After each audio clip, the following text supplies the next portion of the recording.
ದಾಖಲೆಯ 17ನೇ ಬಜೆಟ್ ಮಂಡಿಸಿದ ಸಿದ್ದರಾಮಯ್ಯ ಧನ್ಯವಾದ ಹೇಳ್ತಾ ಇವತ್ತು ನರಸಾಪುರಕ್ಕೆ ವಿಶೇಷ ದಿನ ಅಂತ ಹೇಳ್ತೀನಿ. ಯಾಕಂದರೆ ಸುಮಾರು ವರ್ಷಗಳಿಂದ ಇಲ್ಲಿ ಒಂದು ಸಮಸ್ಯೆ ಇತ್ತು. ಅಪರಾಧ ಹೆಚ್ಚಾಗ್ತಾ ಇದ್ದರಿಂದ ಇಲ್ಲಿ ಸಮಸ್ಯೆ ಹೆಚ್ಚಾಗಿರೋದ್ರಿಂದ ಒಂದು ಪೊಲೀಸ್ ಸ್ಟೇಷನ್ಗೆ ಸುಮಾರು ಜನ ನಮ್ಮ ಮುಖಂಡರುಗಳೆಲ್ಲ ಸೇರಿ ಮನವಿ ಮಾಡಿದರು. ಅದು ಕಾರಣಾಂತರಗಳಿಂದ ತಡೆ ಆಗ್ತಾ ಇತ್ತು. ಇವತ್ತು ನಮಗೆ ಗೊತ್ತಿಲ್ದಿರಾನೆ ನಮ್ಮ ಜನಪ್ರಿಯ ಶಾಸಕರಾದ ಕೊತ್ತೂರು ಮಂಜಣ್ಣವರು ನಮಗೆ ಮಾಹಿತಿ ಇರಲಿಲ್ಲ. ಇವತ್ತು ಒಂದು ಕೈಗಾರಿಕಾ ವಲಯ ಪೊಲೀಸ್ ಠಾಣೆಯನ್ನು ಮಂಜೂರು ಮಾಡಿಕೊಟ್ಟಿದ್ದಾರೆ ನಮಗೆ. ಅದಕ್ಕೆ ಅವ್ರಿಗೆ ಧನ್ಯವಾದ ಹೇಳ್ತೀನಿ. ಕಾರಣ ಏನಂದಪ್ಪ, ಇಲ್ಲಿ ಸುಮಾರು ಜನ ಔಟರ್ಸ್ ಬರ್ತಾರೆ.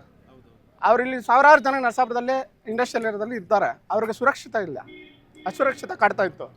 ಆಮೇಲೆ ಪೊಲೀಸ್ ಅವ್ರಿಗೂ ಪಾಪ ಒಂದೇ ಠಾಣೆ ಇತ್ತು, ಅವ್ರಿಗೂ ಪ್ರೆಜರ್ ಇತ್ತು. ಈ ಕಡೆಯಿಂದ ಆ ಕಡೆಯಿಂದ ಈ ಕಡೆ ಕೆಲಸ ಮಾಡೋಕ್ಕಾಗಲ್ಲ.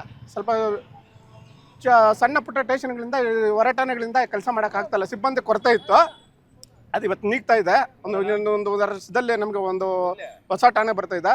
ಅದಕ್ಕೆ ನಾನು ಅವ್ರಿಗೆ ಧನ್ಯವಾದ ಹೇಳ್ತಾ ಇದ್ದೀನಿ. ಇಲ್ಲಿ ಸಾರ್ವಜನಿಕರ ಸಮಸ್ಯೆಗಳಿಗೆಲ್ಲ ಇವತ್ತು ಒಂದು ಮುಕ್ತಿ ಸಿಗ್ತಿದೆ ಅಂತ ಹೇಳ್ತೀನಿ. ನೂತನವಾಗಿ ಪ್ರಾರಂಭವಾಗಿರುವ ಶ್ರೀವೇಣು ಟಿವಿಎಸ್ ಶೋರೂಮ್ನಲ್ಲಿ ಟಿವಿಎಸ್ ಕಂಪನಿಯ ಎಲ್ಲಾ ರೀತಿಯ ಪೆಟ್ರೋಲ್ ಮತ್ತು ವಿದ್ಯುತ್ ಚಾಲಿತ ಬೈಕ್ಗಳಿಗಾಗಿ ಎಂದೇ ಭೇಟಿ ನೀಡಿ. ವಿಳಾಸ ಬೈಪಾಸ್ ರಸ್ತೆ, ಮಾರುತಿ ನೆಕ್ಸಾ ಕಾರ್ ಶೋರೂಮ್ ಪಕ್ಕ, ಕೋಲಾರ. ಹೆಚ್ಚಿನ ಮಾಹಿತಿಗಾಗಿ ಸಂಪರ್ಕಿಸಿ 9986833899 ಅಥವಾ 9986933299. ಹಾಸ್ಪಿಟಲ್ ಆಗಿರ್ಬೋದು, ಪೊಲೀಸ್ ಸ್ಟೇಷನ್ ಆಗಿರ್ಬೋದು, ಡಬಲ್ ರೋಡ್ ಆಗಿರ್ಬೋದು, ಸ್ಮಶಾನ ಆಗಿರ್ಬೋದು, ಅದು ಈ ಕಾಂಗ್ರೆಸ್ ಸಿದ್ದರಾಮಯ್ಯ ಮತ್ತು ಉಪಮುಖ್ಯಮಂತ್ರಿಗಳಾದಂಥ ಡಿ.ಕೆ. ಶಿವಕುಮಾರ್ ಅವರ ಸರ್ಕಾರದಲ್ಲಿ ನಮಗೆ 3 ಕೆಲಸಗಳಾಗಿದೆ. Hospital, police station, double road, ಇನ್ನೊಂದು ಸ್ಮಶಾನ ಒಂದಿದೆ, UGD ಒಂದಿದೆ.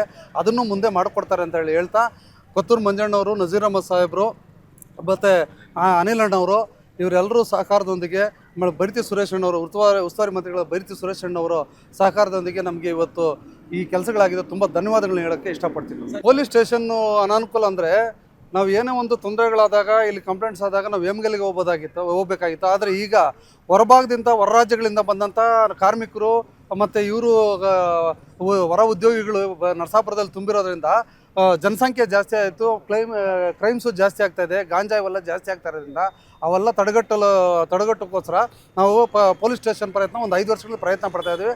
ಅದು ಈ ಬಜೆಟಲ್ಲಿ ಘೋಷಣೆ ಮಾಡೋದು ತುಂಬ ಸಂತೋಷದ ಸಂಗತಿ ಅಂತ ಹೇಳ್ತೀವಿ.